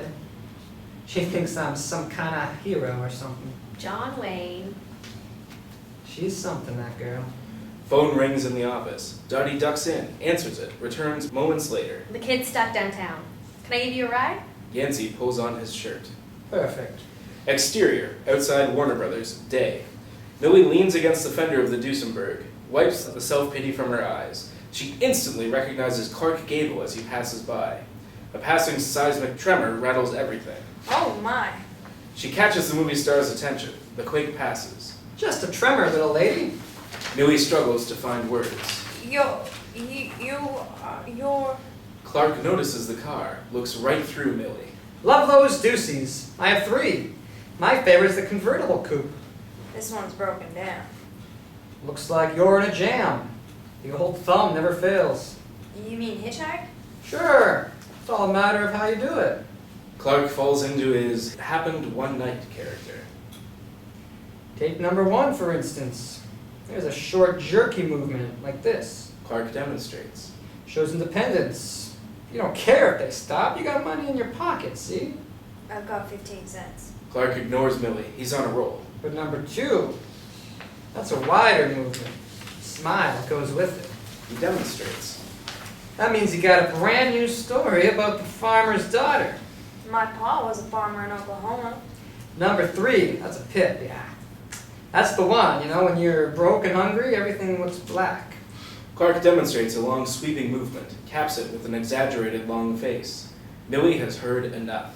I called Dottie. Clark runs out of rehearsed lines, gives Millie a lecherous once-over, falls back on his standards. Say, has anyone ever told you you ought to be in the movies? Millie hangs her head. Not lately. Dottie pulls up in the Packard, beeps. Well, don't take any wooden nickels, doll. Clark prances away. Interior, Biltmore Hotel dining room, night. Wichita, Muggs, and the man in black scan menus and taste cocktails at an elegantly appointed table. Rico joins them. Yeah, I put the word out. $10 for information that leads us to your girl. That's out of your pocket. She knows something by morning. A very proper waiter arrives at the table, opens Rico's linen napkin, lays it on his lap. Rico squirms awkwardly. Good evening, gentlemen. Welcome to the Biltmore. He places Mug's napkin. Mug stiffens with discomfort. The chef's recommendations tonight are braised short ribs a la mode with Parisian potatoes and asparagus spears. He reaches for the next napkin, pulls back when he gets the evil eye from the man in black. Filet of Boston sole almondine with eggplant, sweetbreads. He opens Wichita's napkin. Wichita snatches the linen, interrupts the recitation. We'll have the blue ribbon sirloin all around, rare, with taters and something green. Very good, sir. Wichita throws back his drink. Bring another round. Yes, sir. Right away, sir. Interior, Biltmore kitchen. The supper rush is on. Joseph weaves his way through the crowded kitchen with a pan of peeled potatoes. He stops at his station, begins cutting. Chef enters, holding a telegram. 2 quivers! Yes, chef. Joseph hustles to the summons. Chef holds up the telegram. This wire is from Chef Marcel at the Blackstone in Omaha. Yes, sir. You know, he and I came up together in Chicago nearly 20 years ago. Joseph looks at the potatoes, awaiting his knife. He's a brilliant teacher, a wizard in the kitchen. He seems to think highly of you. That's good to know, chef. But I should get back to my potatoes. Chef Mitchell, put someone else at 2 quivers station. You're my new gamache chef. Chef leads Joseph to a tiny workspace out of the kitchen mainstream, visible from the dining room. I need a dozen different amuse-bouche for tomorrow night, before you go home tonight. Yes, chef. Thank you, chef. Dining room, later. The 4 gangsters finish their meal. The man in black reaches for a cigarette, finds an empty pack. He glances at Wichita, rises, crosses the dining room to a cigarette stand, glances into the kitchen, sees Joseph. Flashback, recognizing Joseph. Joseph disarms the man in black in a Flagstaff barn. The crosshairs of the rifle scope follow Joseph across a Barstow campsite, back to present day. The man in black buys his smokes, returns to the table, whispers to Wichita. He the man Sawbuck. Exterior, loading dock behind hotel, night. Rico and Muggs wait in a car. It is late. Joseph leaves work, alone, carries a small box, heads home on foot. The thugs follow him at a distance. Exterior, pink Palomino, night. Rico and Muggs watch Joseph enter the pink Palomino, eyeball the Duesenberg, drive away. Exterior, pink Palomino, day. Yancey sits at the table, takes an orange from a large bowl for breakfast. Dottie exits the office with 2 mugs of coffee. It was just a loose coil wire. I'd wrap him running in a jiffy. Roger strides in from the street, newspaper under his arm, sets a loaf of bread on the table. How's your walk? Magnificent. Picked up the Times and that fresh sourdough from Saul's. Millie appears in the apartment stairway. Morning, everyone. Coffee's ready, Roger. Marvelous. Yancey breaks off a piece of bread, passes the loaf to Dottie. Millie grabs an orange, flops into a chair. Wait till you hear who Millie met yesterday. Tom Wayne? Millie scowls at Yancey. Clark Gable himself. It was no big deal. Joseph appears from upstairs, carrying a string-tied box. Roger emerges from the office with the coffee. This is from work. What was no big deal? Go ahead, tell the tale. Nothing really to tell, really. I was waiting for Dottie and Clark Gable walked by. That's exciting, Millie. Was he as charming as everyone says? I got 5 minutes of it happen one night. He never offered to help. Oh, no? Oh, that's too bad. Not the man I thought he was. Another Hollywood empty suit. Abe Lincoln said character is like a tree and reputation is like its shadow. It was just another in a long run of disappointments. No luck with the auditions? Millie shrugs, doesn't want to talk about it. Hey, kid, don't be so discouraged. I tried for 2 years before I gave up. You're just getting started. Millie breaks off a hunk of sourdough, bites in. I got a promotion. What? You just got the job. That's outstanding, Joseph. I'm the Biltmore Hotel's new gourmet chef. I don't know what that means, but it sure sounds important. Congratulations, Joseph. I'm in charge of small bites, appetizers, hors d'oeuvres, amuse-bouche. He unties the box. I came up with these for the Academy Awards tonight. The group digs in. I know this is salmon, but Sweet onion and dill. nice. That's a caramelized apple with blue cheese crostini. Let me see. That's steak frite with shallow jam. It's actually better served warm. Yancey licks his fingers. It's mighty tasty as it is. Millie takes a bite. Those are Parmesan cones with avocado and red pepper. Amazing. Roger begins a round of applause. Good show, good show. Here, here. I'm proud of you, Joseph. Joseph senses the disparity between his good news and Millie's disappointments. I'll tell you what, Millie. I'll bet I can get you a job at the awards tonight. It'll only be one night, but... You're a sweetheart, Joseph, but I don't think so. Hold on a minute. Let's just think about this. It's the Academy Awards. There'll be all kinds of movie people there. A great place to make connections. That's what I'm saying. Millie ponders, moves past her negative mood. There'll be more of these Parmesan cones? guaranteed. She smiles. What the heck? Atta girl. Roger and I will be there. Then we'll drive us to the stars. We'll have our own party. What about Dottie? Dottie looks up from her fourth amuse-bouche. Oh, don't worry. I'll be there. I have a date. Wonderful. You have a date? Roger starts for the Duesenberg. Come on, Yancey. It's still a work day. Who's your date? Dottie smiles mischievously. I need to get production going on my small bites. We should check in with Chef about that job. The four companions drive into the Hollywood morning. See you this afternoon. Don't be late. Exterior, Hollywood, day. The Duesenberg waits at a crosswalk. A crossing guard holds a handheld stop sign, waves a gaggle of teenagers across to Hollywood High School. A happy bunch, the girls laugh, the boys try to get noticed. Millie eyes her age mates longingly. As the Duesenberg pulls away, she sees one girl carrying the good earth. I've seen parades more quicker than this. Interior, Glen North household, day. Tobias North pores over a newspaper spread across the kitchen table, sips his coffee. His grandchildren scamper through the kitchen, raising a ruckus. Mom, 30, makes lunches at the kitchen counter. Slow down, you two. Let Grandpa read his paper in peace. The boys exit. You know they don't bother me in the least. Don't tell them that. Glenn enters, pressed white shirt and tie, holstered .38 revolver, LA County Deputy Sheriff's badge. He pulls on his suit jacket, grabs a splash more coffee. I'm leaving in 2 minutes. What are you doing today, Pop? Thought I might go fishing. Maybe check in on that little girl from back home. One final sip, Glenn calls to his children. Saddle up, you buckaroos. Let's hit the highway. Interior, pink palomino office, day. Dottie reclines, her feet on a cluttered desk, a candlestick phone on her chest, the receiver to her ear. She laughs softly, her voice seductive. Why, I need more time than that, sugar. Don't you fear none. It'll be worth the wait. Ooh, you're so naughty. See you then. Bye. Hangs up. The Duesenberg roars up. Exterior, pink palomino, continuous. Dottie greets Roger and Yancey with chauffeur jackets on hangers. I'll give the coaches a final once-over while you change. Roger and Yancey disappear upstairs. Dottie buffs a smudge on the Duesenberg. Later, Roger and Yancey stand at attention for Dottie's inspection. Yancey sports his cowboy hat. Where's the cap I gave you? No offense, but that thing made me feel like a sissy. Well, we wouldn't want that. She flicks away lint, fixes a button on Yancey's jacket. Remember, get the doors for men and women. Don't speak unless you're spoken to, and if you do speak, be charming. Roger rolls his eyes. Yes, Mother. Roger climbs into the Duesenberg, Yancey the Packard. And don't forget to smile. The men drive off into Hollywood's biggest night. Later, a Chevrolet stops outside the garage, beeps its horn.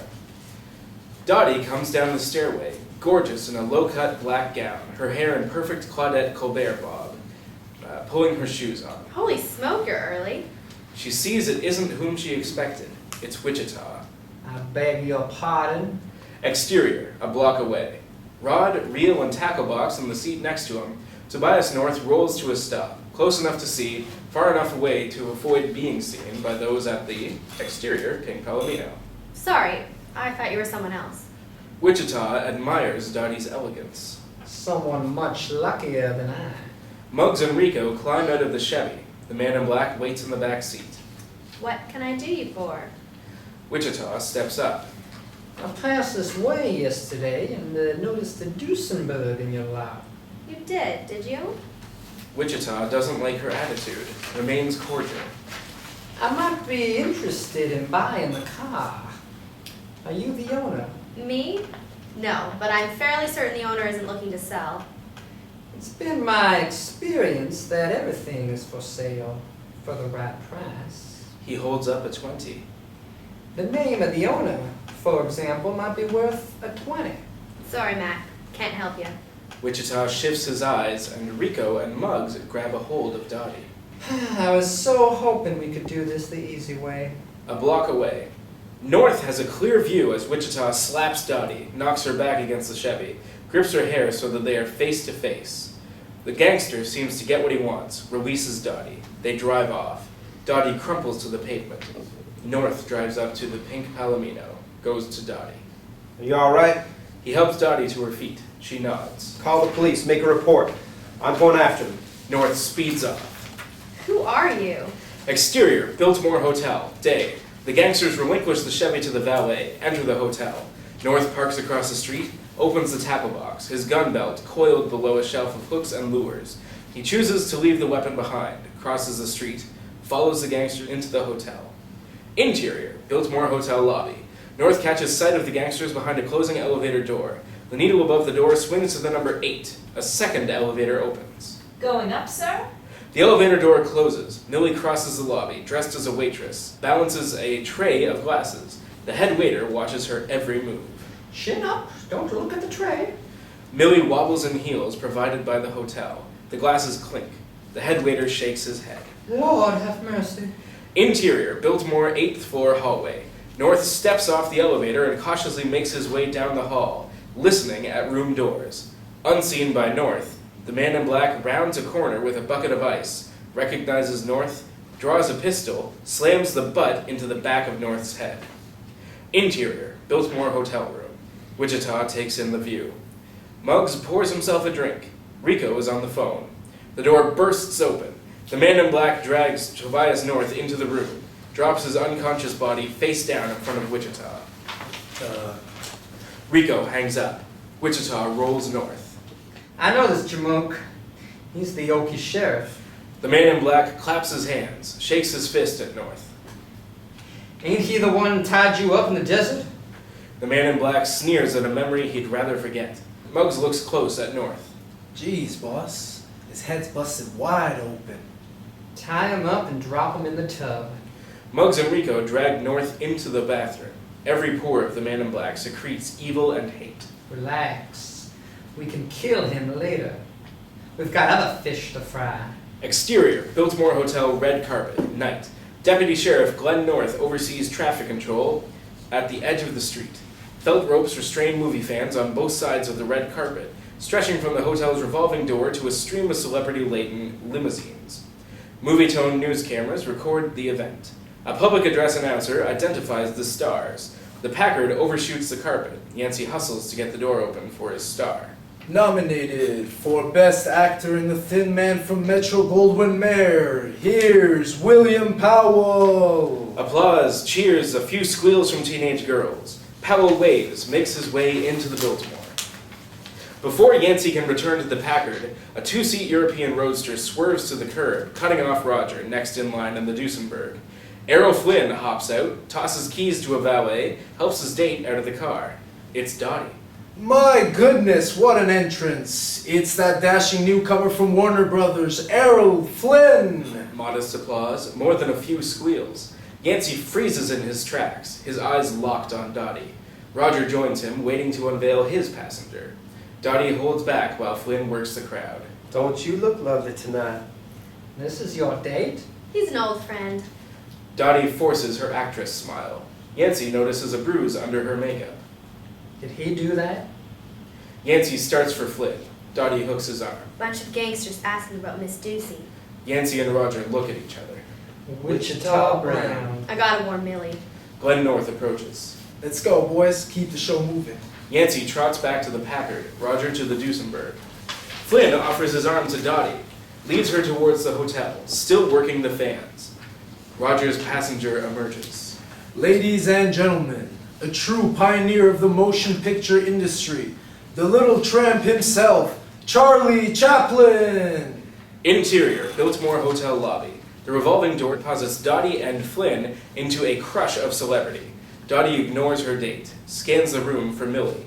Unseen by her cousin, Millie glides into the constellation of movie stars, offers crostini and Parmesan cones. Clark Gable, drink in hand, the center of his own solar system, is orbited by friends and hangers-on who relish his every word, laugh at every punchline. Millie offers a smile and her tray, makes eye contact with the star. May I offer you an apple crostini or a Parmesan cone with avocado and red pepper? Gable helps himself. Millie, invisible to him, moves on. So I pour her a second drink. Her tray empty, Millie makes for the kitchen. At the far end of the lobby, the elevator doors open. Wichita Brown and his 3 thugs catch Dottie's eye as they blend into the multitude. Interior, Biltmore kitchen. The back of the house is firing on all cylinders. Joseph plates his collection of the small bites as waitresses move past his station. Millie steps up. Having fun? This is amazing. Joseph hands her a fresh tray. Keep smiling. Hotel lobby. The gathered celebrities drift towards the grand ballroom. The ceremony is about to begin.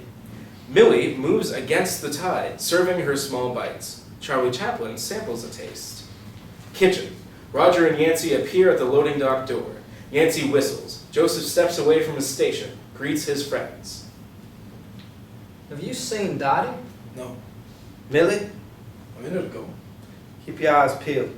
There may be trouble. A line of waitresses backs up at Joseph's station. 2 quivers! Let's keep it moving! Yes, chef. Had a chance of getting some of that amuse-bouche chow? Give me a couple. I'll bring a tray out to the dock. Hotel lobby. Errol Flynn takes a crostini from Millie's tray. Millie doesn't recognize Dottie, who is trying to keep track of the 4 gangsters. Dottie turns, sees Millie. Oh my God, Millie!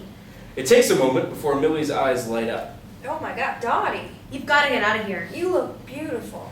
Dottie checks the gangsters, steers Millie behind a wide column. Listen to me. These guys came around the garage asking about your car. Bad guys, slapped me around. Oh no. Millie shakes it off. Not the worst they've had done to me. Anyway, they're looking for you, not me. Roger and Yancey think it's this Wichita Brown character.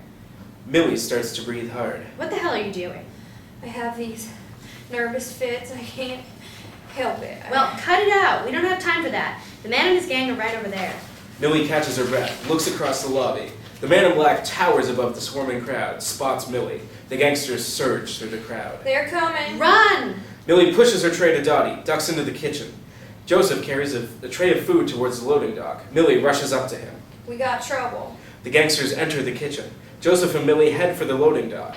Exterior, loading dock. The Packard and Duesenberg are parked in the background.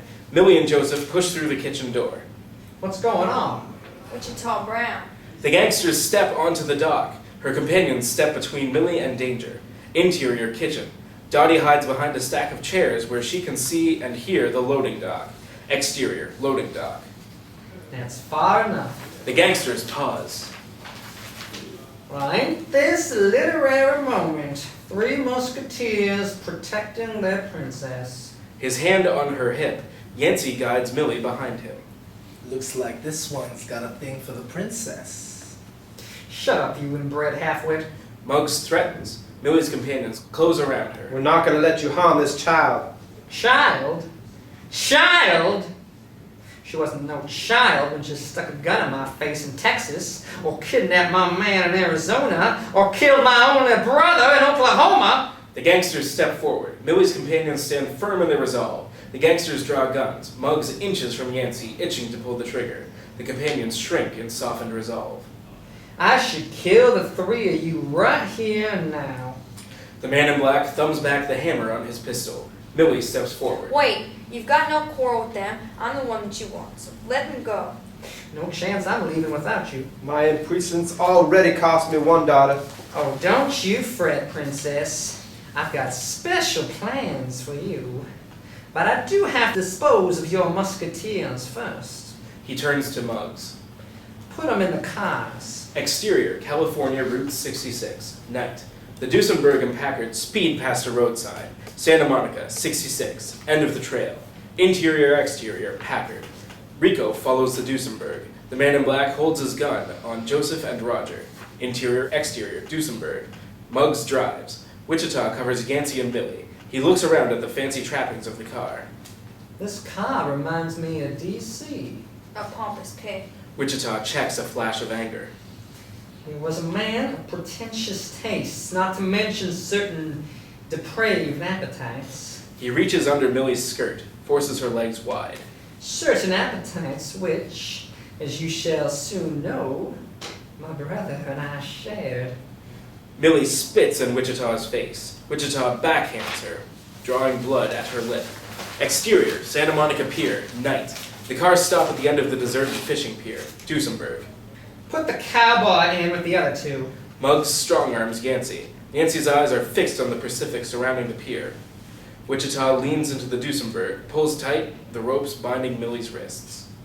I'll only be a minute, princess. Packard. The gangsters lash Roger, Yancey, and Joseph to the inside of the car. The man in black yanks hard on the rope. Yancey winces. Snug as a bug.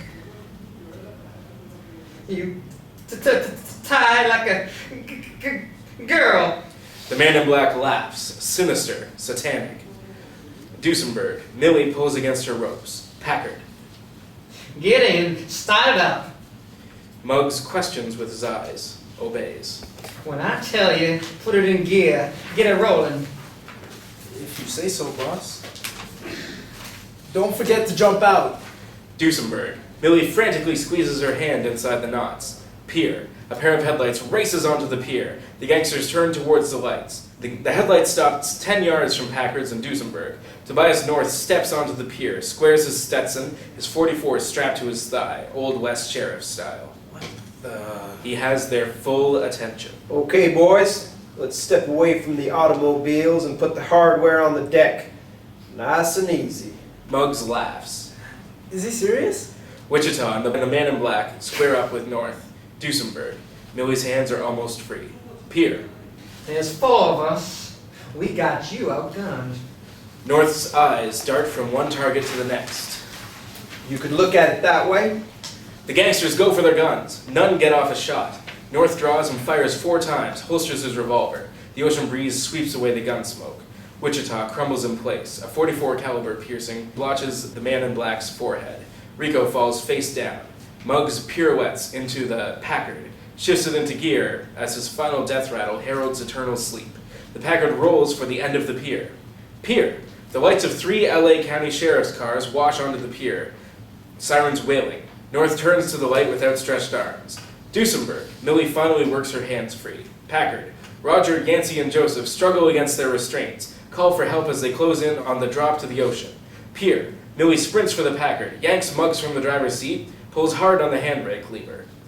The Packard stops, front tires at the precipice of the Pacific. Wounded, Wichita pulls himself up to his full height. His shadow in the police light stretches back to the Packard. He raises his gun towards North's back. Millie steps out of Wichita's shadow with Muggs' revolver, squeezes the trigger 3 times. Wichita Brown rises up on his tiptoes, crashes face down, finished. North turns, his gun drawn, checks himself when he sees Millie. Deputies rush to release Millie's companions, check the bodies, secure the location. Dottie emerges from Tobias North's car, runs to Yancey. They embrace. Glenn North approaches his father. The 2 lawmen exchange a part of the job look. You okay, Pop? It hurts a little. More police and an ambulance arrive. Millie walks away from the scene with Roger, Joseph, and Yancey, who's arm in arm with Dottie. Exterior, pink palomino. Next morning. Millie sits at the table, basking in the morning sun.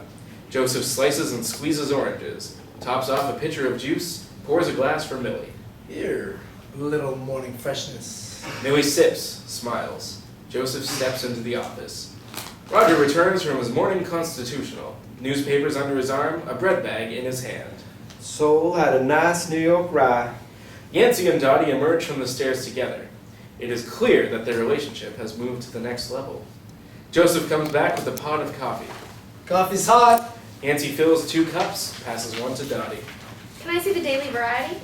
Roger hands Variety to Dottie, opens up the LA Times. Well, what do you know about that? We made the front page. Millie cuts off a piece of rye, looks over Roger's shoulder at the headline, centered above the fold. 4 killed in police shootout. That's unbelievable. Roger turns the paper to show Dottie. Take a look. Clark Gable won Best Actor for It Happened One Night. Let me see that. Dottie hands off the paper, breaks off a hunk of bread. Looks like they took it all. Best actor, best actress, best director, best screenplay, and best picture. What exactly happens in one night? Not much if you ask me. Dottie checks the mailbox. I heard it was a good film. Didn't see it. Pass the bread, would you? Something for you from Warner Brothers, kid. Millie examines the letter.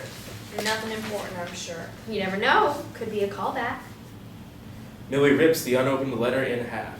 I believe I'm about done trying to be something I'm not. Fade out.